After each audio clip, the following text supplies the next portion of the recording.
క్రైస్తవులండి, good morning. ప్రభు పేరిట ఈ ఉదయకాల సమయంలో మీకు అందరికీ కూడా ప్రత్యేకమైనటువంటి శుభాభివందనాలు తెలియజేస్తున్నాను.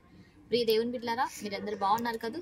మరి ఈ ఉదయకాల సమయంలో దేవుని యొక్క మాటలు ధ్యానిద్దామా? పరిశుద్ధ బైబిల్ గ్రంథం నుంచి కీర్తనల గ్రంథము 50వ అధ్యాయము 23వ వచనం. స్తుతి యాగము అర్పించువాడు నన్ను మహిమపరచుచున్నాడు. ఆమేన్. దేవుని నామానికి మహిమ కలుగును గాక. ప్రియ దేవుని బిడ్డలారా, ఈ యొక్క ఉదయకాల సమయంలో మీరందరూ బాగున్నారు కదండి. అందరూ కూడా ఆదివారపు ఉదయకాలపు ప్రార్థనకి సిద్ధపడుతూ ఉండి ఉండవచ్చు, లేకపోతే వెళ్ళి ఉండవచ్చు. అయితే నిజంగా దేవుడు ఈరోజు మనతో మాట్లాడుతూ ఉంటున్నాడు. స్తుతి యాగము అర్పించువాడు నన్ను మహిమపరచుచున్నాడు. ఆమేన్. స్తుతిలో నిజంగా చాలా గొప్ప శక్తి ఉంది. దేవుడు గడిచినటువంటి సోమవార దినం నుంచి ఈ శనివారం వరకు కూడా నిన్ను, నీ కుటుంబాన్ని, నీ ఆరోగ్యాన్ని, నీ ఉద్యోగాన్ని, నీ వ్యాపారాన్ని, నీ చేతి పనులను ప్రతిదీ కూడా ఆయన దీవించి ఏ తెగులు నీ గుడారంకు, నీ దేహానికి సమీపించకుండా ఆయన నిన్ను కాపాడి ఉంటున్నాడు. ఆయన నిన్ను భద్రపరిచి ఉంటున్నాడు. మరి దేవునికి స్తుతులు చెల్లించవా? దేవునికి కృతజ్ఞతాపూర్వకంగా కృతజ్ఞతలు చెల్లించవా? దేవునికి ఈ రోజున ఈ ఉదయకాల సమయంలో ఎంతమంది దేవుని సన్నిధికి వెళ్తా ఉంటున్నారు? దేవుడు గడిచిన వారంలో చేసినటువంటి మేలులను ఎంతమంది మరువక స్తుతి యాగం అర్పిస్తూ ఉంటున్నాడు. హల్లెలూయా. నిజంగా ఎప్పుడు చూచినా మన నోట స్తుతి ఉండాలి. ఎందుకు అంటే స్తుతిలో గొప్ప శక్తి దాగి ఉంది.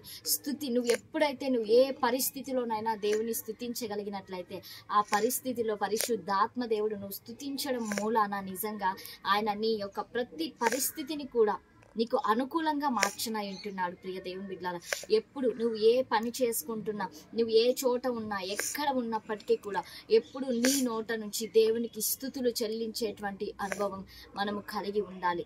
దేవుని మహిమపరిచేవారు ఎవరు అంటే ఎవరైతే దేవుని స్తుతించుచున్నారో అట్టి వారు దేవుని మహిమపరిచేటువంటి బిడ్డలుగా ఉంటున్నారు. మరి యొక్క వచనంలో నీవు చెల్లించు స్తుతుల మూలంగా ఒక దుర్గమును స్థాపించి ఉన్నాను అని దేవుడు మాట్లాడుతూ ఉంటున్నాడు. చంటి పిల్లల స్థుతుల మూలంగా ఒక దుర్గాన్ని స్థాపించువాడై ఉంటున్నాడు ఆయన. ప్రియ దేవుని బిడ్డలారా, ఈ రోజు నువ్వు స్తుతించేటువంటి బిడ్డగా, స్తుతించేటువంటి వ్యక్తిగా, స్తుతించేటువంటి వారివిగా నువ్వు ఉంటున్నావా? ఆ గుంపులో నువ్వు చేర్చబడి ఉంటున్నావా? టైం చిక్కినప్పుడల్లా, సమయం చిక్కినప్పుడల్లా ఎప్పుడు కూడా నీ యొక్క హృదయం దేవునితో కనెక్ట్ చేసి ఎప్పుడు కూడా ఆ కనెక్షన్ అనేది డిస్కనెక్ట్ కాకుండా నిన్ను, నీ యొక్క హృదయాన్ని దేవునికి సమర్పించుకోవాలి.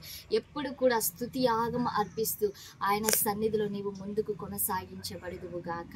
ఆమేన్. మరి అందరం కళ్ళు మూసుకుందామా? ప్రార్థిద్దాం. సర్వశక్తిమంతుడా, సర్వోన్నతుడా, ఈ ఉదయకాల సమయంలో ఈ కార్యక్రమాన్ని చూస్తున్న ప్రతి బిడ్డను కూడా మీరు జ్ఞాపకం చేసుకోండి, దీవించండి, ఆశీర్వదించండి. ఈ ఆదివారపు దినాన ప్రతి ఒక్కరిని కూడా పేరు పేరున మీరు జ్ఞాపకం చేసుకోండి. ప్రభా నీకు స్తోత్రం. చక్కటి ఆరోగ్యములను, బలమును, శక్తిని దాచి ఈ దిన సమృద్ధి చేత ప్రతి ఒక్కరిని కూడా మీరు ఆశీర్వదించమని యేసయ్య శక్తి కలిగిన నామంలో అడిగి వేడుకొని పొంది ఉంటున్నాము తండ్రి. Amen. Praise the Lord. God bless you all. Have a nice day.